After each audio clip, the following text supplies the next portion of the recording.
Assamese भाषा में आओ हम पता लगाएं कि संतुलित प्रतिष्ठित बुद्धि वाले व्यक्ति की क्या पहचान है। यह मापदंड किसी मानव ने नहीं लगाया है, भगवान श्री कृष्ण जी ने ये मानवदंड इस ब्रह्मांड के संविधान के अध्याय 2 के मंत्र 57 में लगाया है। आज हमारा ये बहुत ही इंटरेस्टिंग विषय है और आप भी इसके ऊपर आचरण करके आप भी तो बन सकते हैं एक संतुलित प्रतिष्ठित बुद्धि वाला व्यक्ति, जिसके पास भगवान का दिया हुआ सर्टिफिकेट है कि यस, ये व्यक्ति प्रतिष्ठित बुद्धि वाला है। तो क्या आप जानना चाहेंगे कि प्रतिष्ठित बुद्धि वाले व्यक्ति के लक्षण क्या हैं? श्रीमद् भगवद गीता जी में यही प्रश्न अर्जुन ने भगवान श्री कृष्ण जी से मंत्र 54 में किया है। 55 और 56 में भगवान जी ने कुछ लक्षण बताए हैं और अब 57 में वो फाइनल इसके बारे में अपना निर्णय देते हैं, जो कि असमी भाषा में इस प्रकार है। যিজনৰ আপোন বুলি কাৰো প্ৰতি বিশেষ মমতা নাই বা পোৱা নোপোৱাৰ কথা ভাবি যিজন সুখীও নহয় দুখীও নহয় তেওঁকেই স্থিতপ্ৰজ্ঞ বুলি কোৱা হয়। त्योंकि स्थित प्रज्ञ को रिहाय। आओ अब हम इसे संस्कृत में समझते हैं।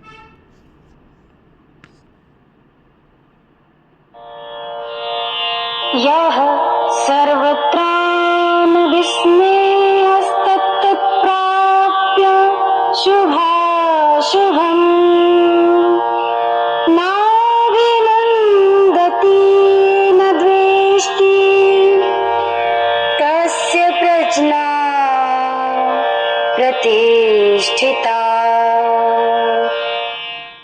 यह सर्वत्र अनभि स्नेह तत् तत् प्राप्य शुभ अशुभम न अभिनंदति न द्वेष्टि तस्य प्रज्ञा प्रतिष्ठिता।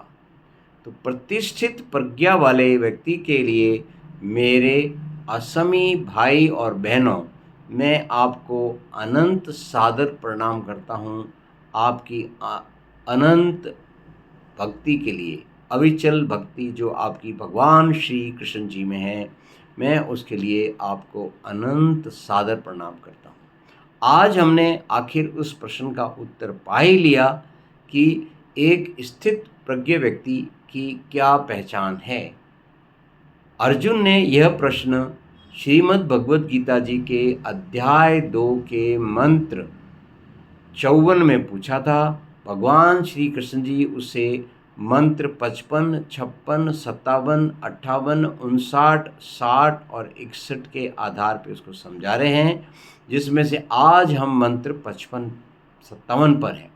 55 और 54 पहले ही हम कर चुके हैं, जो आपके ग्रुप में ऑलरेडी दिया जा चुका है।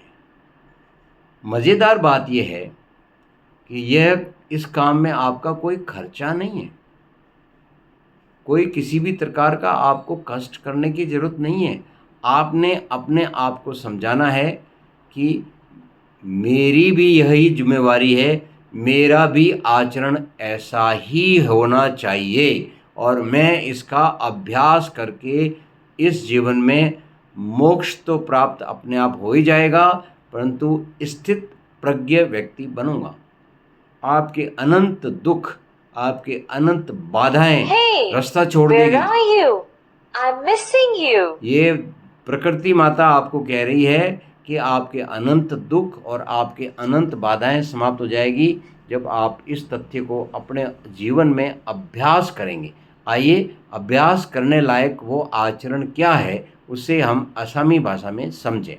যিজনৰ আপোন বুলি কাৰো প্ৰতি বিশেষ মমতা নাই বা পোৱা নোপোৱাৰ কথা ভাবি যিজন সুখীও নহয় দুখীও নহয় তেওঁকেই স্থিতপ্ৰজ্ঞ বুলি কোৱা হয়। इसको फिर से समझते हैं। एक दूसरों का आपके प्रति व्यवहार, जिससे सुख दुख ऐसी घटनाएं शुभ अशुभ होती रहती हैं, तो उसके प्रति कोई ममत्व नहीं रखना है।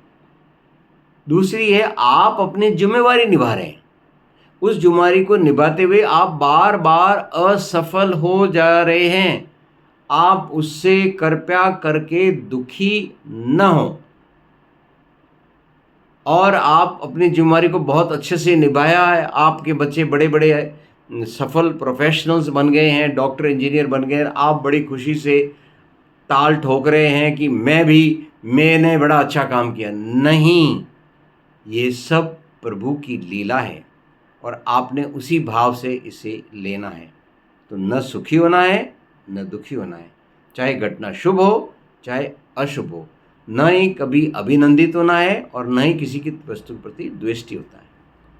आपने पढ़ा था ना, श्रीमद् भगवद गीता जी के अध्याय 18 में मंत्र 10 में भगवान श्री कृष्ण जी अपना कर्म करते हुए, अपनी जिम्मेवारी करते हुए भी हमें इस भावनाओं से दूर रहना है। मैं उसको आपके लिए थोड़ा दोहरा देता हूँ।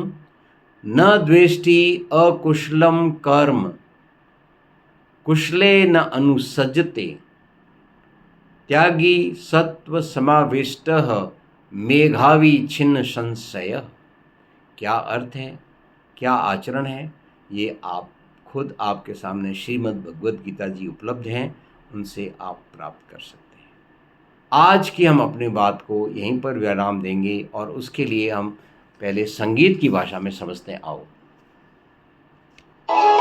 शुभ या अशुभ जो भी मिले उसमें न हर्ष न द्वेष ही, निह स्नेह जो सर्वत्र है, स्थिर बुद्धि होता है वही। पूर्ण आहुति से पहले आइए हम असमी भाषा में एक बार फिर যিজনৰ समझते हैं। আপোন বুলি কাৰো প্ৰতি বিশেষ মমতা নাই বা পোৱা নোপোৱাৰ কথা ভাবি যিজন সুখীও নহয় দুখীও নহয়, তেওঁকেই স্থিতপ্ৰজ্ঞ বুলি কোৱা হয়। तो आप पाएंगे कि ये आपकी जो सत्व, रज और तम तीन अवस्थाएं प्रकृति की है, जिनसे आप कभी भी अलग नहीं हो सकते। तो इस श्रेय का मतलब यही है कि आप तम और रज अवस्था से बाहर होकर अपने आप को सत्व अवस्था में लाएं और इस ज्ञान के ऊपर आचरण करें कि शुभ हो या अशुभ हो, न तो अभिनंदित होना है, न द्वेष्टि होना है, न किसी प्रकार स्नेहपूर्ण होना है और न ही सर्वत्र अनभिस्नेह होना है। इसलिए आपको ये काम करने का सौभाग्य प्राप्त हुआ है। मानव जीवन में ही ये संभव है, पशु योनि में नहीं है। इसलिए 84 लाख योनियों के बाद जो आपको जीवन मिला है, कृपा करके अपने आचरण को श्रीमद् भगवद गीता जी के अध्याय 2 के मंत्र 55, 56, 57, 58, 59, 60 और 61 के अनुसार चलाएं। अन्यथा आपकी हालत हो जानी है जैसा दिया हुआ है 62 और 63 या 18वें अध्याय के श्लोक नंबर 16 में। भगवान जी आपको बार बार समझा रहे हैं, आओ हम खुद इस आचरण को अपने जीवन का स्थायी भाग बनाएं। इसी शुभकामना के साथ हम आज के अपने आनंदमय पूर्वक ज्ञान अमृत का पूर्ण आहुति